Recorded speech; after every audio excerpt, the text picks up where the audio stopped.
ಆತ್ಮೀಯ ವೀಕ್ಷಕರೇ, Royce and creations YouTube ಚಾನಲ್ಗೆ ನಿಮಗೆ ಸ್ವಾಗತ. ಇಂದಿನ ಈ ವಿಡಿಯೋದಲ್ಲಿ 10ನೇ ತರಗತಿಯ ಗಣಿತ ವಿಷಯದ 5 ಅಂಕದ ಪ್ರಶ್ನೆಯನ್ನು ನಾನು ನಿಮ್ಮ ಜೊತೆ ತಿಳಿಸ್ಕೊಡ್ತಾ ಇದ್ದೀನಿ. ಮಕ್ಕಳ, ಯಾರೆಲ್ಲ ಮೊದಲ ಬಾರಿ ನಮ್ಮ ಚಾನಲ್ ನೋಡ್ತಿದ್ರೆ ಸಬ್ಸ್ಕ್ರೈಬ್ ಮಾಡಿ ಹಾಗೂ ನಿಮ್ಮ ಫ್ರೆಂಡ್ಸಿಗೆ ಶೇರ್ ಮಾಡಿ. ಸೊ ಇದು ಬಹಳ ಇಂಪಾರ್ಟೆಂಟ್ ಆಗಿರುತ್ತೆ. ಯಾಕೆಂತ ಹೇಳಿದ್ರೆ ನಿಮ್ಮ 38ನೆಯ ಪ್ರಶ್ನೆ ಮೇಲ್ಮೈ ವಿಸ್ತೀರ್ಣಗಳು ಮತ್ತು ಘನಫಲಗಳು ಈ ಪಾಠದಿಂದಲೇ ಕೇಳಿರುವಂತಹ ಪ್ರಶ್ನೆ. ಅದು ಅನ್ವಯದ ಪ್ರಶ್ನೆ ಆಗಿರುತ್ತೆ. ಹಾಗಾಗಿ ಅದು ಸಹ ಸುಲಭವಾಗೇ ಇರುತ್ತೆ ಮಕ್ಕಳ. ಅದನ್ನು ಯಾವ ರೀತಿ ತುಂಬ ಸುಲಭವಾಗಿ ಬಿಡಿಸಿ ಲೆಕ್ಕವನ್ನು ಮಾಡೋದು, 5 ಅಂಕಗಳನ್ನ ಯಾವ ರೀತಿ ಗಳಿಸೋದು ಅಂತ ಹೇಳಿ ವಿಡಿಯೋದಲ್ಲಿ ತಿಳಿಸ್ತಾ ಹೋಗ್ತೀನಿ. ಹಾಗಾಗಿ ವಿಡಿಯೋನ ಪೂರ್ತಿಯಾಗಿ ನೋಡಿ, ಇದರ ಒಂದು ಉಪಯೋಗವನ್ನು ಪಡೆದುಕೊಂಡು ಎಕ್ಸಾಮ್ಗೆ ಚೆನ್ನಾಗಿ ಪ್ರಿಪೇರ್ ಆಗಿ ಅಂತ ಹೇಳ್ತಾ ವಿಡಿಯೋ ಪ್ರಾರಂಭಿಸ್ತಾ ಇದ್ದೀವಿ. ಸೊ ಮೊದಲನೇದಾಗಿ ನಿಮಗೆ ಆ ಲೆಕ್ಕವನ್ನು ಬಿಡಿಸ್ಬೇಕು ಅಂತ ಹೇಳಿದ್ರೆ ನಿಮಗೆ ಗೊತ್ತಿರಬೇಕಾಗಿರುವಂಥ ಅಂಶಗಳು ಸೂತ್ರ. ಸೊ ಅದು ಆ ಲೆಕ್ಕ ಸಿಲಿಂಡರ್ ಮೇಲಿರ್ಬೋದು, ಶಂಕು, ಗೋಳ, ಅರ್ಧಗೋಳ, ಚೌಕಘನ ಅಥವಾ ಆಯತಘನ ಯಾವುದ್ರ ಮೇಲಾದರೂ ಇರ್ಬೋದು ಮಕ್ಕಳ. ಹಾಗಾಗಿ ನೀವು ಅದರ ವಕ್ರ ಮೇಲ್ಮೈ ವಿಸ್ತೀರ್ಣ, ಪೂರ್ಣ ಮೇಲ್ಮೈ ವಿಸ್ತೀರ್ಣ ಮತ್ತು ಘನಫಲ, ಸೊ ಈ 3 ಸೂತ್ರಗಳನ್ನು ನೀವು ಕಲ್ತ್ಕೊಂಡಿರ್ಬೇಕು. ಸಿಲಿಂಡರ್ ಮೇಲೆ ಬಂದರೆ ಸಿಲಿಂಡರ್ದು ಘನಫಲಗಳು ಗೊತ್ತಿರಬೇಕು, ಬಾಷ್ಪ ಮೇಲ್ಮೈ ವಿಸ್ತೀರ್ಣ, ಪೂರ್ಣ ಮೇಲ್ಮೈ ವಿಸ್ತೀರ್ಣ, ಶಂಕು ಕೇಳಿದ್ರೆ ಶಂಕುದ. ಹಾಗಾಗಿ ಇದಿಷ್ಟು ಸಹ ವೆರಿ ಇಂಪಾರ್ಟೆಂಟ್ ಆಗಿರುತ್ತೆ ಮಕ್ಕಳ. ಹಾಗಾಗಿ ಈ ಒಂದು ಸೂತ್ರಗಳನ್ನು ನೋಡ್ಕೊಳ್ಳಬೇಕು. ಯಾಕೆಂದರೆ ಒಂದು ಅಂಕ ನಿಮಗೆ ಸೂತ್ರದಿಂದಲೇ ಗಳಿಸ್ತೀರ. ಯಾಕೆಂದರೆ ಅಷ್ಟು ಸೂತ್ರಗಳು ಆ ಲೆಕ್ಕಗಳನ್ನ ಬಿಡಿಸ್ಬೇಕಾದ್ರೆ ಬರ್ತದೆ. ಸೊ ಇಲ್ಲಿ ನೋಡಿ, ಒಂದು ಅರ್ಧಗೋಳಾಕೃತಿಯ ಮೇಲೆ ಶಂಕುವಿನ ಆಕೃತಿಯನ್ನು ಇರಿಸಿ ಮರದ ಆಟಿಕೆಯನ್ನು ಇರಿಸಲಾಗಿದೆ. ಆ ಶಂಕುವಿನ ಪಾದವ್ಯಾಸವು 16 ಸೆಂಟಿಮೀಟರ್ ಮತ್ತು ಎತ್ತರ 15 ಸೆಂಟಿಮೀಟರ್. ಪ್ರತಿ ಚದರ ಮೀಟರ್ಗೆ 7 ರೂಪಾಯಿಗಳಂತೆ ಆಟಿಕೆಗೆ ಬಣ್ಣ ಹಚ್ಚಲು ತಗುಲುವ ವೆಚ್ಚವನ್ನು ಕಂಡುಹಿಡಿಯಿರಿ. ಇಲ್ಲಿ ಚಿತ್ರ ಕೊಟ್ಟಿದ್ದಾರೆ ಮಕ್ಕಳ. ಒಂದು ಅರ್ಧಗೋಳಾಕೃತಿಯ ಮೇಲೆ ನೋಡಿ ನಿಮಗೆ ಕಾಣಿಸ್ತಾ ಇದೆ. ಅರ್ಥ ಮಾಡ್ಕೊಳ್ಳಿ, ಕ್ವಶನನ್ನು ಬಿಡಿಸಿ ಓದ್ಕೊಳ್ಳಿ. ಒಂದು ಅರ್ಧಗೋಳಾಕೃತಿಯ ಮೇಲೆ, ಇದೊಂದು ಅರ್ಧಗೋಳ ಇದೆ ಮಕ್ಕಳ, ಅದ್ರ ಮೇಲೆ ಏನು ಮಾಡಿದ್ದಾರೆ, ಶಂಕುವನ್ನು ಇರಿಸಿದ್ದಾರೆ. ಸೊ ಇರಿಸಿದಂಥ ಒಂದು ಮರದ ಆಟಿಕೆನ ತಯಾರಿಸಿದ್ದಾರೆ. ಇದು ಶಂಕು ಆಗುತ್ತೆ ಮಕ್ಕಳ, ಇದು ಅರ್ಧಗೋಳಾಕೃತಿ ಆಗ್ತದೆ. ಅರ್ಥ ಆಗ್ತಾ ಇದೆಯಾ? ಈ ಶಂಕುವಿನ ಮೇಲೆ ಪಾದದ ವ್ಯಾಸವು 16 ಸೆಂಟಿಮೀಟರ್. ಅಂದರೆ ಈ ಅರ್ಧಗೋಳಾಕಾರ ಇದೆಯಲ್ಲ ಮಕ್ಕಳ, ಈ ಅರ್ಧಗೋಳಾಕಾರದ ವ್ಯಾಸ 16 ಸೆಂಟಿಮೀಟರ್. ಇದರ ವ್ಯಾಸ 16 ಸೆಂಟಿಮೀಟರ್ ಅಂದರೆ ಆ ಗೋಳದ ಪಾದದ ವ್ಯಾಸನೂ 16 ಸೆಂಟಿಮೀಟರ್. ಓಕೆನಾ? ಸೊ ಅಲ್ಲಿಗೆ 16 ಸೆಂಟಿಮೀಟರ್ ವ್ಯಾಸ ಕೊಟ್ಟಿದ್ದಾರೆ ಅಂದರೆ ಡಿ ಆಬ್ವಿಯಸ್ಲಿ ಏನಾಗಿರುತ್ತೆ, 8 ಸೆಂಟಿಮೀಟರ್ ಆಗಿರುತ್ತೆ. ಓಕೆ, ಆಮೇಲೆ ಅವರೇ ಕೊಟ್ಟಿದ್ದಾರೆ, ಎತ್ತರ ಕೊಟ್ಟಿದ್ದಾರೆ, ಕೊಟ್ಟಿದ್ದಾರೆ 15 ಸೆಂಟಿಮೀಟರ್. ಸೊ ಇದಿಷ್ಟನ್ನು ಕೊಟ್ಟಿದ್ದಾರೆ ಮಕ್ಕಳ. ಈಗ ನಾವೇನು ಮಾಡಬೇಕು, ಲೆಕ್ಕವನ್ನು ಕಂಡುಹಿಡಬೇಕು. ಆ ಬಣ್ಣವನ್ನು ಹಚ್ಚಲಿಕ್ಕೆ ಎಷ್ಟು ಬೇಕಾಗುತ್ತೆ. ಸೊ ಅರ್ಥ ಮಾಡ್ಕೊಳ್ಳಿ, ಇದು 8 ಸೆಂಟಿಮೀಟರ್ ಆದರೆ ಇದು ಸಹ ಏನಾಗಿರುತ್ತೆ, 8 ಸೆಂಟಿಮೀಟರೇ ಆಗಿರ್ತದೆ. ಏಕೆಂದರೆ ವೃತ್ತದ ತ್ರಿಜ್ಯಗಳು ಯಾವಾಗಲೂ ಸಮನಾಗಿರ್ತದೆ, 8 ಸೆಂಟಿಮೀಟರ್. ಸೊ ಈಗ ನಾವು ಫಸ್ಟು ಈ ಓರೆ ಎತ್ತರ ಎಲ್ಲನ್ನ ಕಂಡುಹಿಡ್ಕೋಬೇಕು. ಸೊ ಅದಕ್ಕೆ ಸೂತ್ರ ಇದೆ, √h² + r². ಬರ್ಕೊಳ್ಳೋಣ. 15² + 8² ಮಾಡಿದ್ರೆ L 289 ಆಗ್ತದೆ.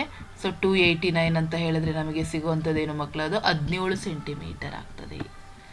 ಸೊ ಅರ್ಧಗೋಳದ್ದು ತ್ರಿಜ್ಯ 8. ಸೊ ಹೀಗಾಗಿ ನಮಗೆ ಅವರು ಆಟಿಕೆಯ ಹೊರಭಾಗಕ್ಕೆ ಮಾತ್ರ ಬಣ್ಣ ಹಚ್ತಾ ಇರೋದು. ಅರ್ಥ ಮಾಡ್ಕೊಳ್ಳಿ, ಭಾಗಕ್ಕೆ ಮಾತ್ರ ಇದು ಮಾಡ್ತಿರೋದ್ರಿಂದ ಆಟಿಕೆಯ ವಕ್ರ ಮೇಲ್ಮೈ ವಿಸ್ತೀರ್ಣ ಅಂದರೆ ಪಾರ್ಶ್ವ ಮೇಲ್ಮೈ ವಿಸ್ತೀರ್ಣವನ್ನು ನಾವು ಕಂಡುಹಿಡಿಯಬೇಕು. ಸೊ ಹಾಗಾಗಿ ಅಲ್ಲೇನೇನಿದೆ, ಅರ್ಧಗೋಳದ ಪಾರ್ಶ್ವ ಮೇಲ್ಮೈ ವಿಸ್ತೀರ್ಣ ಪ್ಲಸ್ ಶಂಕುವಿನ ಪಾರ್ಶ್ವ ಮೇಲ್ಮೈ ವಿಸ್ತೀರ್ಣ. ಸೂತ್ರ ಗೊತ್ತಿರಲಿ, 2πr² + πrl. ಸೊ ಇದು ಕಾಮನ್ ಇರೋದು, πr ಕಾಮನ್ ಇದೆ ಮಕ್ಕಳ. So 2r + n. So value substitute ಮಾಡಿ, 22/7 × 8. ಸೊ 2 × 8 × 17. ಸೊ ಇದಿಷ್ಟನ್ನು ಕೂಡಿಸಿ ಮಲ್ಟಿಪ್ಲೈ ಮಾಡಿದರೆ 33 ಬರ್ತದೆ. ಸೊ 33 × 8 22/7. ಸೊ ಎಲ್ಲವನ್ನು ಆ್ಯಡ್ ಮಾಡಿ ಡಿವೈಡ್ ಮಾಡಿದ್ರೆ 829.71 ಸೆಂಟಿಮೀಟರ್² ಬರುತ್ತೆ. ಸೊ ಈಗ ಅವರೇ ಕೊಟ್ಟಿದ್ದಾರೆ, 1 ಚದರ ಸೆಂಟಿಮೀಟ್ರಿಗೆ 7 ರೂಪಾಯಿ. ಹಾಗಾಗಿ 829 ಏನಾಗುತ್ತೆ ಮಕ್ಕಳ, × 7 ಮಾಡಿದ್ರೆ ವಿಲ್ ಗೆಟ್ 5807.97 ರೂಪೀಸ್.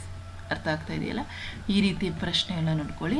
ನೆಕ್ಸ್ಟ್ ಇಲ್ಲಿ ನೋಡಿ, ಕ್ಯಾನ್ವಾಸ್ ಬಟ್ಟೆಯಿಂದ ಮಾಡಿರುವ ಸರ್ಕಸ್ ಡೇರೆಯು ಒಂದು ವೃತ್ತಾಕಾರದ ಸಿಲಿಂಡರಿನ ಮೇಲೆ ವೃತ್ತಾಕಾರದ ಶಂಕುವಿನ ಆಕೃತಿಯನ್ನು ಒಳಗೊಂಡಿದೆ. ಸಿಲಿಂಡರಿನ ವ್ಯಾಸ ಮತ್ತು ಎತ್ತರಗಳು 126 ಮೀಟರ್ ಮತ್ತು 5 ಮೀಟರ್. ಡೇರೆಯ ಒಟ್ಟು ಎತ್ತರ 21 ಮೀಟರ್ ಆದರೆ ಆ ಡೇರೆಯನ್ನು ನಿರ್ಮಿಸಲು ಬೇಕಾದ ಕ್ಯಾನ್ವಾಸ್ ಬಟ್ಟೆಯ ವಿಸ್ತೀರ್ಣವನ್ನು ಕಂಡುಹಿಡಿಯಿರಿ. ಸೊ ಪ್ರಶ್ನೆನ ಅರ್ಥ ಮಾಡ್ಕೊಳ್ಳಿ. ಒಂದು ಕ್ಯಾನ್ವಸ್ ಬಟ್ಟೆಯಿಂದ ಮಾಡಿರುವಂತಹ ಸರ್ಕಸ್ ಡೇರೆ. ಸೊ ಸರ್ಕಸ್ ಡೇರೆನ ಆ ಒಂದು ವೃತ್ತಾಕಾರದ ಸಿಲಿಂಡರಿನ ಮೇಲೆ, ಇಲ್ಲಿ ನೋಡಿ ನಂಗೆ ಸಿಲಿಂಡರ್ ಅಂದರೆ ನಮಗೆ ಇದು ಗೊತ್ತಿದೆ ಮಕ್ಕಳು, ಹೌದಾ? ರೈಟ್. ಈ ಸಿಲಿಂಡರಿನ ಮೇಲೆ ಏನಿದೆ ಅಂತೆ ಮಕ್ಕಳ, ಶಂಕುವಿನ ಆಕೃತಿ ಒಳಗೊಂಡಿದೆ. ಇದು ಶಂಕು ಆಯ್ತು, ಓಕೆನಾ? ಸೊ ಈಗ ಸಿಲಿಂಡರಿನ ವ್ಯಾಸ ಮತ್ತು ಎತ್ತರ ಕೊಟ್ಟಿದ್ದಾರೆ. ಸಿಲಿಂಡರಿನ ವ್ಯಾಸ ಎಷ್ಟಂತೆ ಮಕ್ಕಳ? 126 ಮೀಟ್ರು. ಸೊ ಡೇರೆಯ ಎತ್ತರ ಎಷ್ಟು ಕೊಟ್ಟಿದ್ದಾರೆ? ಮತ್ತು 5 ಮೀಟರ್ ಅಂತ ಕೊಟ್ಟಿದ್ದಾರೆ. ಸೊ ನಮಗಲ್ಲಿ ಓರೆ ಎತ್ತರ ಕೊಟ್ಟಿಲ್ಲ ಮಕ್ಕಳ, ಎತ್ತರ ಕೊಟ್ಟಿದ್ದಾರೆ. ಈ ಶಂಕು ಇದ್ರ ಎತ್ತರ ಕೊಟ್ಟಿದ್ದಾರೆ. ಸೊ ಈ ಸಿಲಿಂಡರ್ನ ಎತ್ತರವನ್ನು ಕೊಟ್ಟಿದ್ದಾರೆ, ವ್ಯಾಸ ಮತ್ತು ಎತ್ತರವನ್ನು ಕೊಟ್ಟಿದ್ದಾರೆ. ಎತ್ತರ ಎಷ್ಟಾಗಿದೆ ಮಕ್ಕಳ? 5 ಮೀಟರ್ ಆಗಿದೆ, ಓಕೆನಾ? ಮತ್ತು ಡೇರೆಯ ಒಟ್ಟು ಎತ್ತರ, ಸೊ ಒಟ್ಟು ಎತ್ತರ ಅಂದರೆ ಇಲ್ಲಿಂದ ಇಲ್ಲಿ ತನಕ ಎಷ್ಟಿದೆ ಮಕ್ಕಳ? 21 ಮೀಟರ್ ಇದೆ. ಹಾಗಾದರೆ ಡೇರೆ ನಿರ್ಮಿಸಲು ಎಷ್ಟು ಕ್ಯಾನ್ವಾಸ್ ಬೇಕು? ಬರ್ಕೊಳ್ಳೋಣ. D 126 ಮೀಟರ್, ಆರ್ ಏನಾಗುತ್ತೆ ಅಲ್ಲಿಗೆ? 66 ಮೀಟರ್ ಆಗುತ್ತೆ. ಡಿವೈಡೆಡ್ ಬೈ 2 ಮಾಡ್ತೀರಾ. H 5 ಮೀಟ್ರ್ ಕೊಟ್ಟಿದ್ದಾರೆ. ಸೊ ಶಂಕುವಿನ ಕೊಟ್ಟಿದ್ದಾರೆ ಮಕ್ಕಳ, ಅದು ಸಹ ನಮಗೇನಾಗ್ತದೆ? ತ್ರಿಜ್ಯ ಸೇಮು 63 ಮೀಟ್ರ್ ಆಗ್ತದೆ. H ನನಗೆ ಶಂಕುವಿಂದೇ ಬೇಕು ಅಂದರೆ 21 - 5 ಮಾಡಿದ್ರೆ ವಿಲ್ ಗೆಟ್ 16 ಮೀಟರ್. ಓರೆ ಎತ್ತರ ಗೊತ್ತಿಲ್ಲ, ಹಾಗಾಗಿ L = √h² + r² ಸೂತ್ರಕ್ಕೆ ಹಾಕಿದ್ರೆ ನಮಗೆ 65 ಮೀಟರ್ ಬರುತ್ತೆ. ಲೆಕ್ಕವನ್ನು ಮಾಡಬೇಕು. ಸೊ ಈಗ ಕ್ಯಾನ್ವಸ್ ಬಟ್ಟೆಯ ಒಟ್ಟು ವಿಸ್ತೀರ್ಣ ಕಂಡುಹಿಡಿಬೇಕು ಅಂದರೆ ಡೇರೆಯ ವಕ್ರ ಮೇಲ್ಮೈ ವಿಸ್ತೀರ್ಣಕ್ಕೆ ಸಮನಾಗಿರಬೇಕು, ಹೌದಲ್ವಾ? ಹಾಗಾಗಿ ಸಿಲಿಂಡರಿನ ವಕ್ರ ಮೇಲ್ಮೈ ವಿಸ್ತೀರ್ಣ ಪ್ಲಸ್ ಶಂಕುವಿನ ವಕ್ರ ಮೇಲ್ಮೈ ವಿಸ್ತೀರ್ಣ. ಸೊ ಸೂತ್ರವನ್ನು ಬರೆದು ವ್ಯಾಲ್ಯೂಸ್ ಎಲ್ಲ ಸಬ್ಸ್ಟಿಟ್ಯೂಟ್ ಮಾಡಿದ್ರೆ ವಿಲ್ ಗೆಟ್ 14,850. ಸೊ ಹಾಗಾಗಿ ಲೆಕ್ಕವನ್ನು ನೀಟಾಗಿ ಅರ್ಥ ಮಾಡಿಕೊಂಡು ಓದ್ತಾ ಹೋದರೆ ಮಕ್ಕಳ ಬಹಳ ಈಸಿಯಾಗಿ ನೀವು ಲೆಕ್ಕವನ್ನು ಬಿಡಿಸ್ಬೋದು ಮಕ್ಕಳ. ಲೋಹದ ಹಾಳೆಯಿಂದ ತಯಾರಿಸಿದ ಒಂದು ನೇರ ಸಿಲಿಂಡರ್ ಆಕೃತಿಯ ಪಾತ್ರೆಯ ತಳಭಾಗವನ್ನು ಚಿತ್ರದಲ್ಲಿ ತೋರಿಸಿರುವಂತೆ ಒಂದು ಶಂಕು ಆಕೃತಿಯ ಲೋಹದ ಪಾತ್ರೆಯಿಂದ ಮುಚ್ಚಲಾಗಿದೆ. ಸಿಲಿಂಡರಿನ ವೃತ್ತಪಾದದ ತ್ರಿಜ್ಯ ಮತ್ತು ಶಂಕುವಿನ ವೃತ್ತಪಾದ ತ್ರಿಜ್ಯ 7 ಸೆಂಟಿಮೀಟರ್ಗೆ ಸಮನಾಗಿದೆ. ಸಿಲಿಂಡರ್ನ ಎತ್ತರ 20 ಸೆಂಟಿಮೀಟರ್ ಮತ್ತು ಶಂಕುವಿನ ಎತ್ತರ 3 ಸೆಂಟಿಮೀಟರ್ ಆಗಿದೆ. ಈ ಪಾತ್ರೆಯಲ್ಲಿ ಸಂಪೂರ್ಣವಾಗಿ ಹಾಲನ್ನು ತುಂಬಲು 1 ಲೀಟರ್ ಹಾಲಿಗೆ ರೂ. 20ರಂತೆ ಎಷ್ಟು ಹಣ ಬೇಕಾಗುತ್ತದೆ ಎಂದು ಕಂಡುಹಿಡಿಯಿರಿ. ಸೊ ಈ ಒಂದು ಇದರಲ್ಲಿ ವಿಡಿಯೋದಲ್ಲಿ ನಾನು ನಿಮ್ಮ ಎಕ್ಸಾಮಲ್ಲಿ 2019ರಿಂದ ಕೇಳಿರುವಂತಹ ಎಲ್ಲ ಅನ್ವಯದ ಪ್ರಶ್ನೆಗಳನ್ನೇ ನಾನು ನಿಮ್ಮ ಜೊತೆ ಡಿಸ್ಕಷನ್ ಮಾಡ್ತಿದ್ದೀನಿ. ಸೊ ಚಿತ್ರವನ್ನು ನೋಡಿ ಮಕ್ಕಳ, ಇಲ್ಲೊಂದು ಸಿಲಿಂಡರ್ ಇದೆ, ಇಲ್ಲಿ ನಿಮಗೆ ಒಂದು ಶಂಕು ಇದೆ, ಅರ್ಥ ಆಗ್ತಾ ಇದೆಯಾ? ಸೊ ಸಿಲಿಂಡರಿನ ಎತ್ತರ ಕೊಟ್ಟಿದ್ದಾರೆ 20 ಸೆಂಟಿಮೀಟರ್, ತ್ರಿಜ್ಯನು ಕೊಟ್ಟಿದ್ದಾರೆ 7 ಸೆಂಟಿಮೀಟರ್, ಶಂಕುವಿನ ತ್ರಿಜ್ಯನು ಕೊಟ್ಟಿದ್ದಾರೆ, ಅದು ಸಹ 7 ಸೆಂಟಿಮೀಟರೇ ಆಗಿದೆ, ಎತ್ತರ 3 ಸೆಂಟಿಮೀಟರ್. ಸೊ ಮತ್ತೆ 1 ಲೀಟರ್ ಹಾಲಿಂದು ಬೆಲೆನೂ ಕೊಟ್ಟಿದ್ದಾರೆ 20 ರೂಪಾಯಿ. ಸೊ ಈಗ ನಾವು ಏನನ್ನ ಕಂಡುಹಿಡಿಬೇಕು ಅಂತ ಹೇಳಿದ್ರೆ, ಈ ಒಂದು ಸಿಲಿಂಡರ್ ಎಷ್ಟು ಹಾಲನ್ನು ಹಿಡಿಯುತ್ತೆ? ಹಾಗಾದರೆ 1 ಲೀಟ್ರಿಗೆ 20 ರೂಪಾಯಿ ಇದ್ರೆ ಎಷ್ಟು ಹಾಲಿರುತ್ತೆ, ಅದಕ್ಕೆ ದುಡ್ಡು ಎಷ್ಟಾಗುತ್ತೆ ಅದನ್ನು ಕಂಡುಹಿಡಿಬೇಕು. ಸೊ ಈಗ ನಾವು ಹಾಲಿನ ಹಾಲು ಎಷ್ಟು ಹಿಡಿಯುತ್ತೆ ಅಂದರೆ ಅದ್ರ ಘನಫಲ ಕಂಡುಹಿಡಬೇಕು, ಆಬ್ವಿಯಸ್ಲಿ, ಹೌದಾ? ಸೊ ಹಾಗಾಗಿ ಏನು ಮಾಡ್ತೀವಿ ಅಂದರೆ ಪಾತ್ರೆಯ ಗಾತ್ರ, ಒಟ್ಟು ಪಾತ್ರೆ ಗಾತ್ರ = ಸಿಲಿಂಡರಿನ ಘನಫಲ ಮೈನಸ್ ಶಂಕುವಿನ ಘನಫಲ ಮಾಡಬೇಕು. ಸೊ ಗೊತ್ತಾಗಲಿಲ್ಲ ಅಂದರೆ ಫಸ್ಟು ಸಿಲಿಂಡರಿನ ಘನಫಲ V = πr²h ಈ ಸೂತ್ರಕ್ಕೆ ಬೆಲೆಗಳನ್ನು ಸಬ್ಸ್ಟಿಟ್ಯೂಟ್ ಮಾಡಿ ಸಿಲಿಂಡರಿನ ಘನಫಲವನ್ನು ಕಂಡಿಟ್ಕೊಳ್ಳಿ. ಸೊ ಅಲ್ಲಿಗೆ ಏನಾಗುತ್ತೆ ಅಂದರೆ 3080 ಸೆಂಟಿಮೀಟರ್ ಸ್ಕ್ವೇರ್ ಕ್ಯೂಬು ಆಗುತ್ತೆ. ಏಕೆಂತ ಹೇಳಿದ್ರೆ R ಅಂದರೆ 7, H 20. ಸೊ ಬೆಲೆ ಸಬ್ಸ್ಟಿಟ್ಯೂಟ್ ಮಾಡಿದ್ರೆ ಅಷ್ಟು ಬರುತ್ತೆ. ನೆಕ್ಸ್ಟ್ ಶಂಕುವಿನ ಘನಫಲ V = 1/3 πr²h. ಬೆಲೆಗಳನ್ನ ಸಬ್ಸ್ಟಿಟ್ಯೂಟ್ ಮಾಡಿದರೆ 154 ಸೆಂಟಿಮೀಟರ್ ಕ್ಯೂಬ್ ಬರುತ್ತೆ. ಹಾಗಾಗಿ ಪಾತ್ರೆಯ ಗಾತ್ರ ಏನಾಗುತ್ತೆ? ಸಿಲಿಂಡರಿನ ಘನಫಲ ಮೈನಸ್ ಶಂಕುವಿನ ಘನಫಲ ಮಾಡಿದ್ರೆ 2926 ಸೆಂಟಿಮೀಟರ್ ಕ್ಯೂಬ್ ಆಗುತ್ತೆ. ಅಂದರೆ 2 ಲೀಟ್ರು 926 ml ಹಾಲನ್ನು ಹಿಡಿಯುತ್ತೆ ಅದು. ಸೊ ಹಾಗಾಗಿ ಹೆಂಗೆ ಅಂತ ಹೇಳಿದ್ರೆ 1 ಲೀಟ್ರಿಗೆ 1000 ಸೆಂಟಿಮೀಟರ್ ಕ್ಯೂಬ್, ಹಾಗಾಗಿ 2926 ಸೆಂಟಿಮೀಟರ್ ಕ್ಯೂಬ್ ಅಂದರೆ 2.926 ಲೀಟರ್. ಸೊ ಹಾಗಾಗಿ ಸಂಪೂರ್ಣವಾಗಿ ಪಾತ್ರೆಗೆ ಹಾಲನ್ನು ತುಂಬಲು ಬೇಕಾಗುವ ಹಣ 20 × 2.926. ಸೊ ಹಾಗೆ 58 ರೂಪಾಯಿ ಬೇಕಾಗುತ್ತೆ. ಸೊ ಪ್ರಶ್ನೆ ಈಸಿಯಾಗಿದೆ ಮಕ್ಕಳ, ನೀವು ಅದನ್ನು ಬಿಡಿಸಿ ಓದ್ಕೊಳ್ಳಿ, ಆಗ ನಿಮಗೆ ಏನು ಕೊಟ್ಟಿದ್ದಾರೆ, ಏನು ಕಂಡುಹಿಡಿಬೇಕು ಅನ್ನೋದು ಅರ್ಥ ಆಗುತ್ತೆ. ಎರಡನೇ ಲೆಕ್ಕ, ತ್ರಿಜ್ಯವು 14 ಸೆಂಟಿಮೀಟರ್ ಇರುವ ಒಂದು ಅರ್ಧಗೋಳಾಕೃತಿಯ ಪಾತ್ರೆಯಲ್ಲಿ ಪೂರ್ಣವಾಗಿ ಮರಳನ್ನು ತುಂಬಿದೆ.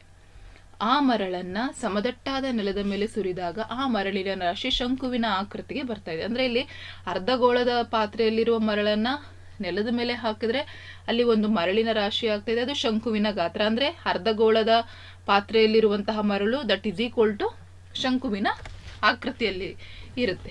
ಹಾಗಾಗಿ ಅಲ್ಲಿ ಏನು ಲಾಸು ಆಗಲ್ಲ, ಗೇಯ್ನು ಆಗಲ್ಲ. ಹಾಗಾಗಿ ಈ ಶಂಕು ಆಕೃತಿಯ ಮರಳಿನ ರಾಶಿಯ ಎತ್ತರ 7 ಸೆಂಟಿಮೀಟರ್ ಆದರೆ ಶಂಕುವಿನ ವೃತ್ತಪಾದವು ನೆಲದ ಮೇಲಿನ ಎಷ್ಟು ವಿಸ್ತೀರ್ಣ ಆಕ್ರಮಿಸ್ತದೆ. ಸೊ ಹಾಗಾಗಿ ಅಲ್ಲಿ ನಮಗೆ ಅರ್ಧಗೋಳದ ತ್ರಿಜ್ಯವನ್ನು ಕೊಟ್ಟಿದ್ದಾರೆ ಆಲ್ರೆಡಿ 14 ಸೆಂಟಿಮೀಟರ್. ಸೊ ಹಾಗಾಗಿ ಶಂಕುವಿನ ಎತ್ತರನೂ ಇದೆ 7 ಸೆಂಟಿಮೀಟರ್. ಹಾಗಾಗಿ ಶಂಕುವಿನ ತ್ರಿಜ್ಯ ಕಂಡುಹಿಡ್ಕೋಬೇಕು. ನಮಗೆ ಗೊತ್ತಿರೋದೇನಪ್ಪ, ಅರ್ಧಗೋಳದ ಘನಫಲ ಈಸ್ ಈಕ್ವಲ್ ಟು ಶಂಕುವಿನ ಘನಫಲ. ಯಾಕೆಂದರೆ ಅರ್ಧಗೋಳದಲ್ಲಿ ತುಂಬಿಸಿದಂತಹ ಮರಳು ಶಂಕುವಿನೊಳಗೆ ತುಂಬಿಸಿಟ್ಟಿದಾಗ ಸಿಕ್ಕಿದ್ದಕ್ಕೂ ಸಮ ಇರುತ್ತೆ. ಹಾಗಾಗಿ ಇವೆರಡರ ಸೂತ್ರ ಬರ್ಕೊಳ್ಳಿ. 3 ಕ್ಯಾನ್ಸಲ್ ಆಗುತ್ತೆ, ಪೈ ಕ್ಯಾನ್ಸಲ್ ಆಗುತ್ತೆ. ಉಳಿಯುವಂಥದ್ದಕ್ಕೆ 2 × 14 cube is equal to r² × 7. So ಹಾಗಾಗಿ ಆರನ್ನು ಕಂಡುಹಿಡ್ಕೊಳ್ಳೋಣ. ಸೊ ಆರ್ ನಮಗೆ 28 ಸೆಂಟಿಮೀಟರ್ ಆಗುತ್ತೆ. ಓಕೆನಾ. ಸೊ ಈಗ ಆ ಹಾರನ್ನು ತೆಗೆದುಕೊಂಡು ಶಂಕುವಿನ ವೃತ್ತಪಾದದ ನೆಲದ ಮೇಲೆ, ಅವ್ರು ಕೇಳಿರೋದೇನು, ಮರಳನ್ನು ನೆಲಕ್ಕೆ ಹಾಕಿದಾಗ ಆ ವೃತ್ತಪಾದದ ಆಕ್ರಮಿಸಿದಂತಹ ಅದರ ವಿಸ್ತೀರ್ಣ ಕೇಳಿದ್ದಾರೆ. ಸೊ ಹಾಗಾಗಿ ವೃತ್ತಪಾದ ಅಂತ ಹೇಳಿದ್ರೆ πr² ಆಗುತ್ತೆ. ವೃತ್ತ ಇರೋದ್ರಿಂದ πr² ಆಗುತ್ತೆ. ಸೊ ಹಾಗಾಗಿ 22/7 × 28 ಸ್ಕ್ವೇರ್ ಮಾಡಿದ್ರೆ 2464 ಸೆಂಟಿಮೀಟರ್ ಸ್ಕ್ವೇರ್ ಬರುತ್ತೆ. ಈ ರೀತಿಯ ಲೆಕ್ಕವನ್ನು ಬಿಡಿಸ್ಬೇಕು. ನೆಕ್ಸ್ಟ್ 2019ರಲ್ಲಿ ಈ ಲೆಕ್ಕವನ್ನು ಕೇಳಿದ್ದಾರೆ ನೋಡಿ. ಚಿತ್ರದಲ್ಲಿ ತೋರಿಸಿರುವಂತೆ ಸಿಲಿಂಡರ್ನ ಎರಡೂ ಬದಿಗಳಲ್ಲಿ ಸಮತ್ರಿಜ್ಯವಿರುವ, ಅಂದರೆ ಇದು 1 ಸೆಂಟಿಮೀಟರ್, ಇದು 1 ಸೆಂಟಿಮೀಟರ್ ಇರುವ ಅರ್ಧಗೋಳ ಜೋಡಿಸಿರುವ ಆಕಾರದಲ್ಲಿ ಒಂದು ಹಾಲಿನ ಟ್ಯಾಂಕನ್ನು ನಿರ್ಮಿಸಲಾಗಿದೆ. ಈ ಟ್ಯಾಂಕ್ನ ಒಟ್ಟು ಎತ್ತರ ಅಂದರೆ ಈ ಅರ್ಧಗೋಳದಿಂದ ಈ ಅರ್ಧಗೋಳದವರೆಗಿನ ಒಟ್ಟು ಎತ್ತರ 6 ಮೀಟರ್ ಮತ್ತು ತ್ರಿಜ್ಯ 1 ಮೀಟರ್ ಕೊಟ್ಟಿದ್ದಾರೆ. ಹಾಗಾದರೆ ಆ ಟ್ಯಾಂಕಿಯಲ್ಲಿ ತುಂಬಬಹುದಾದ ಗರಿಷ್ಠ ಹಾಲಿನ ಪ್ರಮಾಣವನ್ನು ಲೀಟರ್ಗಳಲ್ಲಿ ಕಂಡುಹಿಡಿಯಬೇಕು. ರೈಟ್. ಸೊ ಈಗ ನಮಗೆ ಆ ಸಂಪೂರ್ಣ ಎತ್ತರ ಎಷ್ಟು, 6 ಮೀಟ್ರು. ಅರ್ಧಗೋಳ, ಎರಡೂ ಕಡೆ ಅರ್ಧಗೋಳ ಸೇರಿ. ಸೊ ಹಾಗಾಗಿ ಇಲ್ಲೂ 1 ಸೆಂಟಿಮೀಟ್ರ್ ತ್ರಿಜ್ಯ ಇದೆ, ಇಲ್ಲೂ 1 ಸೆಂಟಿಮೀಟ್ರ್ ತ್ರಿಜ್ಯ ಇದೆ. ಹಾಗಾಗಿ ಬರೀ ಸಿಲಿಂಡರಿನ ಎತ್ತರ ಏನಾಗುತ್ತೆ, 6 - 2 4 ಮೀಟ್ರ್ ಆಯಿತು. ಸೊ ಟ್ಯಾಂಕ್ನ ಒಟ್ಟು ಎತ್ತರ 6 ಮೀಟ್ರು, ಬರೀ ಸಿಲಿಂಡರಿನ ಎತ್ತರ 4 ಮೀಟ್ರು, ಅರ್ಧಗೋಳದ ತ್ರಿಜ್ಯ 1 ಸೆಂಟಿಮೀಟರ್ ಆಗಿದೆ. ಹಾಗಾಗಿ ಹಾಲಿನ ಟ್ಯಾಂಕಿನ ಗಾತ್ರ ಏನಾಗ್ತದೆ, 2 ಅರ್ಧಗೋಳಗಳ ಘನಫಲ ಪ್ಲಸ್ ಸಿಲಿಂಡರಿನ ಘನಫಲ. ಸೊ ಸೂತ್ರವನ್ನು ಬರ್ಕೊಳ್ಳಿ. ಕಾಮನ್ ಆಗಿರೋದನ್ನು ಹೊರಗಡೆ ತಗೊಂಡ್ರೆ πr² × 4/3 r ಪ್ಲಸ್ h ಆಗುತ್ತೆ. ಸೊ ಆರ್ ಮತ್ತು ಹೆಚ್ ಬೆಲೆಯನ್ನು ನಾವು ಅಲ್ಲಿ ಹಾಕ್ಕೊಳ್ಳೋಣ. ಸೊ ಹಾಕಿದ್ರೆ ನಮಗೆ ಟ್ಯಾಂಕಿಯ ಗಾತ್ರ ಏನು ಬರ್ತದೆ, 16.762 ಮೀಟರ್ ಕ್ಯೂಬ್ ಆಗುತ್ತೆ. ರೈಟ್. ಸೊ ಹಾಗಾಗಿ 1 ಮೀಟರ್ ಕ್ಯೂಬ್ ಅಂದರೆ 1000 ಲೀಟರ್. ದೇರ್ಫೋರ್ ಅದು ತುಂಬಬಹುದಾದಂತಹ ಗರಿಷ್ಠ ಪ್ರಮಾಣ ಎಷ್ಟಪ್ಪ ಅಂತ ಹೇಳಿದ್ರೆ 16.762 × 1000 ಮಾಡಿದ್ರೆ 16,762 ಲೀಟ್ರ್ ಹಿಡಿಯುತ್ತೆ. ಅರ್ಥ ಆಗಿದೆಯಲ್ಲ. ನೆಕ್ಸ್ಟ್ ಇದು 2019ರಲ್ಲಿ ಕೇಳಿದೆ ನೋಡಿ. 12 ಸೆಂಟಿಮೀಟರ್ ಪಾದದ ತ್ರಿಜ್ಯ ಹಾಗೂ 20 ಸೆಂಟಿಮೀಟರ್ ಎತ್ತರ ಇರುವ ಶಂಕುವಿನ ಮೇಲ್ಭಾಗದಿಂದ ಪಾದದ ತ್ರಿಜ್ಯ 3 ಸೆಂಟಿಮೀಟರ್ ಇರುವಂತೆ ಒಂದು ಸಣ್ಣ ಶಂಕುವನ್ನು ಕತ್ತರಿಸಿ ತೆಗೆಯಲಾಗಿದೆ. ಹೀಗೆ ಉಂಟಾದ ಶಂಕುವಿನ ಭಿನ್ನಕದ ಘನಫಲ ಕಂಡುಹಿಡಿಯಿರಿ. ಸೊ ಈಗ ಇಲ್ಲಿ ನೋಡಿ, 12 ಸೆಂಟಿಮೀಟರ್ ಪಾದದ ತ್ರಿಜ್ಯ ಮತ್ತು ಇದು 20 ಸೆಂಟಿಮೀಟರ್ ಎತ್ತರ ಇದೆ. ಮತ್ತು ಇದನ್ನು ಪಾದದಿಂದ, ಶಂಕು ಎತ್ತರ ಇರುವಂತಹ ಶಂಕುವಿನ ಮೇಲ್ಭಾಗದಿಂದ ಪಾದದ ತ್ರಿಜ್ಯ 3 ಸೆಂಟಿಮೀಟರ್, ಇಲ್ಲಿಂದ ಇಲ್ಲಿಗೆ 3 ಸೆಂಟಿಮೀಟರ್ ಇರೋ ಹೈಟಲ್ಲಿ ಏನು ಮಾಡಬೇಕು, ಅದನ್ನು ಕತ್ತರಿಸಬೇಕು. ಆ ಶಂಕುವನ್ನು ಕತ್ತರಿಸಿದಾಗ ನಮಗೆ ಭಿನ್ನಕ ಉಂಟಾಗ್ತಾ ಇದೆ. ಹಾಗಾಗಿ ಭಿನ್ನಕದ ಘನಫಲವನ್ನು ಕಂಡುಹಿಡಿಯಬೇಕು. ಸೊ ಇಲ್ಲಿ ಚಿತ್ರ ನೋಡಿದರೆ ನಮ್ಗೆ ಅರ್ಥ ಆಗುತ್ತೆ. ಇಲ್ಲೊಂದು ತ್ರಿಭುಜ ಉಂಟಾಗಿದೆ APQ. ಸೊ ತೇಲ್ಸ್ನ ಪ್ರಮೇಯದ ಉಪಪ್ರಮೇಯದ ಪ್ರಕಾರ PQ parallel to BC. Therefore ಏನಾಗುತ್ತೆ, BC/PQ is equal to AB/AP. Therefore R1/R2 is equal to H1/20. So H1 is equal to ಏನಾಗುತ್ತೆ ಅಂದರೆ 5 ಸೆಂಟಿಮೀಟರ್ ಆಗುತ್ತೆ. ಸೊ ಹಾಗಾಗಿ ಶಂಕುವಿನ ಭಿನ್ನಕದ ಎತ್ತರ ಏನಾಗುತ್ತೆ, BP is equal to AP - AB. So 20 - 5 15 centimetre ಆಯಿತು. ಹಾಗಾಗಿ ಶಂಕುವಿನ ಭಿನ್ನಕದ ಘನಫಲದ ಸೂತ್ರ V is equal to 1/3 πh into R1² plus R2² plus R1 into R2. So ಬೆಲೆಗಳನ್ನು ಅಲ್ಲಿಗೆ ಸಬ್ಸ್ಟಿಟ್ಯೂಟ್ ಮಾಡಿದ್ರೆ ನಮಗೆ ಭಿನ್ನಕದ ಘನಫಲ ಸಿಗುತ್ತೆ 2970 ಸೆಂಟಿಮೀಟರ್ ಕ್ಯೂಬ್. ಅರ್ಥ ಆಗಿದೆಯಲ್ಲ. ನೆಕ್ಸ್ಟ್ 5ನೇ ಲೆಕ್ಕ. ಮೇಲ್ಭಾಗದಲ್ಲಿ ತೆರೆದಿರುವ ಒಂದು ಪಾತ್ರೆಯು ಶಂಕುವಿನ ಭಿನ್ನಕದ ಆಕಾರದಲ್ಲಿದೆ. ಶಂಕುವಿನ ಭಿನ್ನಕದ ಎತ್ತರ 16 ಸೆಂಟಿಮೀಟರ್, ಅದರ ಕೆಳಭಾಗ ಮತ್ತು ಮೇಲ್ಭಾಗದ ತ್ರಿಜ್ಯಗಳು 8 ಮತ್ತು 20 ಸೆಂಟಿಮೀಟರ್ ಆಗಿವೆ. ಈ ಪಾತ್ರೆಯನ್ನು ಹಾಲಿನಿಂದ ಸಂಪೂರ್ಣವಾಗಿ ತುಂಬಿಸಲು 1 ಲೀಟರ್ ಹಾಲಿನ ಬೆಲೆ 20 ರೂಪಾಯಿ ಆದರೆ ಹಾಲನ್ನು ಕೊಳ್ಳಲು ಎಷ್ಟು ಹಣ ಬೇಕು? ಇಲ್ಲಿ ನೋಡಿ, ಇದ್ರ R1 ಕೊಟ್ಟಿದ್ದಾರೆ, R2 ಕೊಟ್ಟಿದ್ದಾರೆ, ಇವನ್ ಹೆಚ್ಚು ಸಹ ಕೊಟ್ಟಿದ್ದಾರೆ ನಮಗೆ. ಸೊ ಹಾಗಾಗಿ ಡೈರೆಕ್ಟ್ ಆಗಿ ನಾವು ಶಂಕುವಿನ ಭಿನ್ನಕದ ಘನಫಲ, ಇಷ್ಟು ಡೈರೆಕ್ಟ್ ಆಗಿರೋ ಈಸಿ ಕ್ವಶನ್ಸ್ ಅನ್ನ ನಿಮಗೆ ಈ ರೈಟ್ ನಾವು ನಿಮಗೆ ಕೇಳಲ್ಲ, ಬಟ್ ಇದು ಈ ರೀತಿ ಪ್ರಶ್ನೆನೂ ಅರ್ಥ ಮಾಡ್ಕೊಳ್ಳಿ ಯಾವ ರೀತಿ ಬಿಡಿಸೋದು ಅಂತ. ಸೊ ಹಾಗಾಗಿ ಶಂಕುವಿನ ಘನಫಲಕ್ಕೆ ಸೂತ್ರ ಇದೆ 1/3 × πh × R1² + R2² + R1 × R2. So ಎಲ್ಲ ಬೆಲೆಗಳನ್ನ ಅಲ್ಲಿಗೆ ಸಬ್ಸ್ಟಿಟ್ಯೂಟ್ ಮಾಡಿದ್ರೆ ನಮಗೆ ಭಿನ್ನಕ ಘನಫಲ ಸಿಗುತ್ತೆ 10,449.9 cm3. 1 ಲೀಟ್ರಿಗೆ 1000 cm3 ಆದರೆ 10,450ಕ್ಕೆ 10.45 ಲೀಟರ್ ಆಗುತ್ತೆ. 1 ಲೀಟರ್ ಹಾಲಿಗೆ 20 ರೂಪಾಯಿ ಆದರೆ 10.45 ಲೀಟ್ರಿಗೆ 209 ರೂಪಾಯಿ ಆಗುತ್ತೆ. ಸೊ ಅರ್ಥ ಆಗಿದೆಯಲ್ಲ. ನೆಕ್ಸ್ಟ್ 2020ರಲ್ಲಿ ಸೆಪ್ಟೆಂಬರಲ್ಲಿ ಕೇಳಿರೋದು, ಒಂದು ಔಷಧ ಕ್ಯಾಪ್ಸೂಲ್ನ ಆಕಾರವು ಒಂದು ಸಿಲಿಂಡರಿನ ಪ್ರತಿ ಪಾದಗಳಲ್ಲಿ ಒಂದೊಂದು ಅರ್ಧಗೋಳವನ್ನು ಅಂಟಿಸಿ ಮಾಡಿದೆ. ಕ್ಯಾಪ್ಸೂಲ್ನ ಸಂಪೂರ್ಣ ಉದ್ದವು 14 ಮಿಲಿಮೀಟರ್ ಮತ್ತು ಅದರ ವ್ಯಾಸವು 5 ಮಿಲಿಮೀಟರ್. ಅದರ ಮೇಲ್ಮೈ ವಿಸ್ತೀರ್ಣವನ್ನು ಕಂಡುಹಿಡಿಯಿರಿ. ಸೊ ಸಂಪೂರ್ಣ ಎತ್ತರ 14 ಮಿಲಿಮೀಟರ್, ಇದರ ಎತ್ತರ ವ್ಯಾಸ ಏನಾಗಿದೆ 5 ಮಿಲಿಮೀಟರ್. ಸೊ ಹಾಗಾಗಿ ತ್ರಿಜ್ಯ ಗೊತ್ತಾಗುತ್ತೆ 2.5 ಮಿಲಿಮೀಟರ್ ಆಯಿತು. ಸೊ ಹಾಗಾಗಿ ಅರ್ಧಗೋಳದ ವ್ಯಾಸ ಕೊಟ್ಟಿದ್ದಾರೆ, ತ್ರಿಜ್ಯ ಗೊತ್ತಾಯಿತು, ಕ್ಯಾಪ್ಸೂಲ್ನ ಎತ್ತರ ಹೆಚ್ಚು ಕೊಟ್ಟಿದ್ದಾರೆ 14 ಮಿಲಿಮೀಟರ್. ಸೊ ಬರೀ ಸಿಲಿಂಡರಿನ ಎತ್ತರ ಅಂತ ತೆಗೆದುಕೊಂಡಾಗ ಎರಡೂ ಕಡೆ ನಮಗೆ ಅರ್ಧಗೋಳಗಳಿದ್ದಾವೆ. ಹಾಗಾಗಿ ಎರಡೂ ಕಡೆಯಿಂದ 2.5 ಕೂಡಿಸಿದ್ರೆ 5 ಆಗುತ್ತೆ.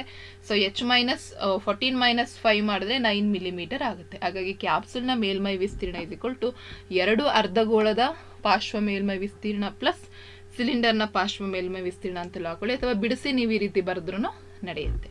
ಸೊ ಫಾರ್ಮುಲಾಸ್ಗಳನ್ನ ಬರ್ಕೊಳ್ಳಿ. ಫಾರ್ಮುಲಾ ಬರೆದು ಯಾವುದು ಕಾಮನ್ ಇದೆ ಅದನ್ನು ನೋಡಿ ಹೊರಗಡೆ ತೆಗಿಯೋಣ. ಸೊ 2πr ಕಾಮನ್ ಇರೋದ್ರಿಂದ ಒಳಗಡೆ ಉಳಿಯೋದು 2r + h. ಸೊ ಎಲ್ಲ ಬೆಲೆ ಸಬ್ಸ್ಟಿಟ್ಯೂಟ್ ಮಾಡಿದ್ರೆ ಕ್ಯಾಪ್ಸೂಲ್ನ ಮೇಲ್ಮೈ ವಿಸ್ತೀರ್ಣ 220 ಚದರ ಮಿಲಿಮೀಟರ್ ಆಗುತ್ತೆ. ನೆಕ್ಸ್ಟ್ ಅದೇ ರೀತಿಯ ಸ್ವಲ್ಪ ಚೇಂಜ್ ಮಾಡಿರುವಂಥ ಕ್ವಶನ್ ಮಾಡೆಲ್ ಪೇಪರಲ್ಲಿ ಕೇಳಿದ್ದಾರೆ.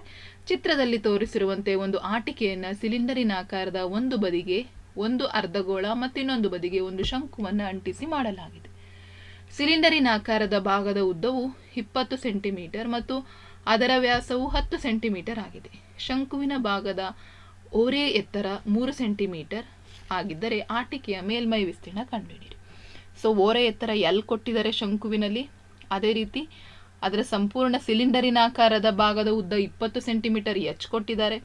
ಇಲ್ಲಿ ನಮಗೆ ವ್ಯಾಸವನ್ನು ಕೊಟ್ಟಿದ್ದಾರೆ 10 ಸೆಂಟಿಮೀಟರ್. ಹಾಗಾಗಿ ವ್ಯಾಸ 10 ಅಂದರೆ R ಏನಾಗುತ್ತೆ 5 ಸೆಂಟಿಮೀಟರ್ ಬರುತ್ತೆ, ರೈಟ್. ಸೊ ಹಾಗಾಗಿ ಅರ್ಧಗೋಳದ ವ್ಯಾಸನೂ ತ್ರಿಜ್ಯನೂ ಆರೇನೆ, ಸಿಲಿಂಡರಿನ ಆಕಾರ ಭಾಗದ ತ್ರಿಜ್ಯನೂ 5 ಸೆಂಟಿಮೀಟರ್ ಆಗುತ್ತೆ. ಸೊ ಶಂಕುವಿನ ಎತ್ತರ L ಕೊಟ್ಟಿದ್ದಾರೆ, ಸಿಲಿಂಡರಿನ ಭಾಗದ ಉದ್ದ ಕೊಟ್ಟಿದ್ದಾರೆ. ಸೊ ಹಾಗಾಗಿ ಆಟಿಕೆಯ ಮೇಲ್ಮೈ ವಿಸ್ತೀರ್ಣ = ಅರ್ಧಗೋಳದ ಪಾರ್ಶ್ವ ಮೇಲ್ಮೈ ವಿಸ್ತೀರ್ಣ ಪ್ಲಸ್ ಸಿಲಿಂಡರಿನ ಪಾರ್ಶ್ವ ಮೇಲ್ಮೈ ವಿಸ್ತೀರ್ಣ ಪ್ಲಸ್ ಶಂಕುವಿನ ಪಾರ್ಶ್ವ ಮೇಲ್ಮೈ ವಿಸ್ತೀರ್ಣ. ಸೊ ಸೂತ್ರ ಬರೆಯೋಣ. 2πr² + 2πrh + πrl. So πr common ಇರೋದ್ರಿಂದ ತೆಗೆದ್ರೆ ಉಳಿಯುವಂಥದ್ದು 2r + 2h + 1. ಸೊ ಬೆಲೆಗಳು ಸಬ್ಸ್ಟಿಟ್ಯೂಟ್ ಮಾಡಿದ್ರೆ ಆಟಿಕೆಯ ಸಂಪೂರ್ಣ ಮೇಲ್ಮೈ ವಿಸ್ತೀರ್ಣ 990 ಸೆಂಟಿಮೀಟರ್² ಆಗುತ್ತೆ. ನೆಕ್ಸ್ಟ್ ಇನ್ನೊಂದು ಮಾಡೆಲ್ ಕ್ವಶನ್ ಪೇಪರಲ್ಲಿ ಈ ಪ್ರಶ್ನೆ ಕೇಳಿದ್ದಾರೆ ಮಕ್ಕಳ. ಈ ರೀತಿ ಪ್ರಶ್ನೆ, ಈ ಒಂದು ಚಿತ್ರ ನೋಡಿದ್ರೆ ಅರ್ಥ ಆಗುತ್ತೆ. ಇಲ್ಲಿ ಒಂದು ಶಂಕು ಇದೆ, ಒಂದು ಅರ್ಧಗೋಳ ಇದೆ.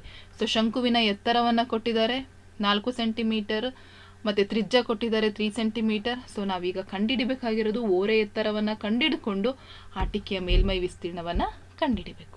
ಹಾಗಾಗಿ ಫಸ್ಟ್ ಶಂಕುವಿನ ಭಾಗದ ವ್ಯಾಸ r ಅಂದರೆ ತ್ರಿಜ್ಯ 3 ಸೆಂಟಿಮೀಟರ್, ಎತ್ತರ 4 ಕೊಟ್ಟಿದ್ದಾರೆ.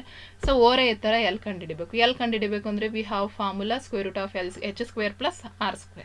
ಸೊ ಬೆಲೆಗಳು ಸಬ್ಸ್ಟಿಟ್ಯೂಟ್ ಮಾಡಿದ್ರೆ 16 + 9 ಆಗುತ್ತೆ. ಸೊ ಅಲ್ಲಿಗೆ L 5 ಸೆಂಟಿಮೀಟರ್ ಆಗುತ್ತೆ. ಹಾಗಾಗಿ ಆಟಿಕೆಯ ಮೇಲ್ಮೈ ವಿಸ್ತೀರ್ಣ = ಅರ್ಧಗೋಳದ ಪಾರ್ಶ್ವ ಮೇಲ್ಮೈ ವಿಸ್ತೀರ್ಣ ಪ್ಲಸ್ ಶಂಕುವಿನ ಪಾರ್ಶ್ವ ಮೇಲ್ಮೈ ವಿಸ್ತೀರ್ಣ. ಸೊ ಅಲ್ಲಿಗೆ 2πr² + πrl ಮಾಡಿದ್ರೆ πr ಕಾಮನ್ ತೆಗೆದ್ರೆ ಉಳಿಯೋದು 2r + L.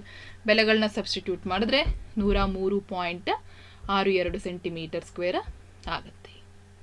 ನೆಕ್ಸ್ಟ್ ನಿಮಗೆ ನೋಡಿ 2022ರಲ್ಲಿ 2 ವರ್ಷದ ಹಿಂದೆ ನಿಮಗೆ ಕೇಳಿದ್ದಾರೆ. ಸೊ ಅದೇ ರೀತಿಯ ಜೂನಲ್ಲಿ ಕೇಳಿದ್ದಾರೆ ಮಕ್ಕಳ.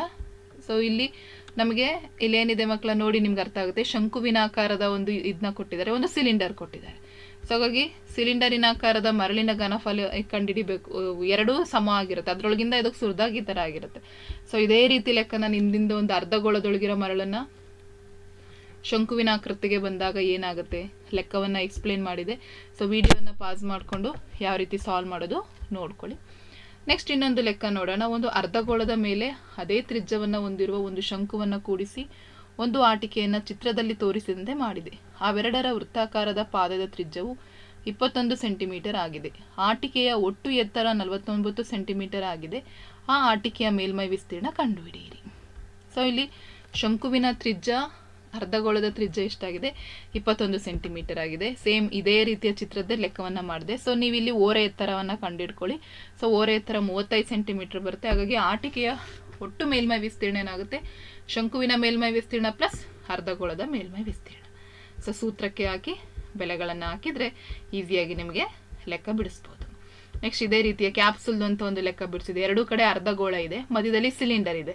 ಸೊ ಹಾಗಾಗಿ ಈ ಲೆಕ್ಕವನ್ನು ಸಹ ನೀವು ವಿಡಿಯೋ ಪಾಸ್ ಮಾಡಿಕೊಂಡು ಓದ್ಕೊಳ್ಳಿ. 2020ನಲ್ಲಿ ಪ್ರಿಪರೇಟರಿಯಲ್ಲಿ ಕೇಳಿದ್ದಾರೆ. ಸೊ ಅರ್ಧಗೋಳದ ವ್ಯಾಸ 1.2 ಮೀಟರ್ ಅಂದರೆ ತ್ರಿಜ್ಯ 0.6 ಮೀಟರ್ ಆಗುತ್ತೆ. ಟ್ಯಾಂಕ್ನ ಉದ್ದನ್ನು ಕೊಟ್ಟಿದ್ದಾರೆ 4.2 ಮೀಟರ್. ಸೊ ಹಾಗಾಗಿ ಸಿಲಿಂಡರಿನ ಉದ್ದ ಅಂತ ಬಂದರೆ 4.2 ಮೈನಸ್ 1.2 ಮಾಡಿದ್ರೆ 3 ಮೀಟರ್. ಸೊ ಹಾಗಾಗಿ ಟ್ಯಾಂಕಿನ ಗಾತ್ರ ಏನಾಗುತ್ತೆ ಅರ್ಧಗೋಳದ ಘನಫಲ ಪ್ಲಸ್ ಸಿಲಿಂಡರಿನ ಘನಫಲ ಪ್ಲಸ್ ಅರ್ಧಗೋಳದ ಘನಫಲ. ಸೊ ಎಲ್ಲ ವ್ಯಾಲ್ಯೂಸನ್ನು ಸಬ್ಸ್ಟಿಟ್ಯೂಟ್ ಮಾಡಿ ಈ ಲೆಕ್ಕವನ್ನು ಬಿಡಿಸಿ. ಸೊ ಈಸಿಯಾಗಿ ಲೆಕ್ಕವನ್ನು ಬಿಡಿಸ್ಬೋದು. ಇದೇ ರೀತಿಯ ಅನ್ವಯದ ಲೆಕ್ಕಗಳನ್ನ ನಿಮ್ಮ ಫೈನಲ್ ಎಕ್ಸಾಮಲ್ಲಿ 5 ಅಂಕಕ್ಕೆ ಕೇಳ್ತಾರೆ. ಚೆನ್ನಾಗಿ ಪ್ರಿಪೇರ್ ಆಗಿ. ಸೊ ಒಟ್ಟಾರೆ ನಾನು ನಿಮಗೆ ಯಾವೆಲ್ಲ ರೀತಿಯ ಪ್ರಶ್ನೆ ಬರ್ತವೆ ಎಲ್ಲವನ್ನ ಎಕ್ಸ್ಪ್ಲೇನ್ ಮಾಡಿದ್ದೀನಿ. ಇನ್ನೊಂದು ವೀಕ್ ಇದೆ, ಅದರೊಳಗೆ ಪ್ರಿಪೇರ್ ಆಗಿ ಒಳ್ಳೆಯ ಅಂಕಗಳನ್ನ ತೆಗೆದುಕೊಳ್ಳಿ ಅಂತ ಹೇಳ್ತಾ ಈ ವಿಡಿಯೋ ಎಂಡ್ ಮಾಡ್ತಾ ಇದ್ದೀನಿ. Thank you for watching this video.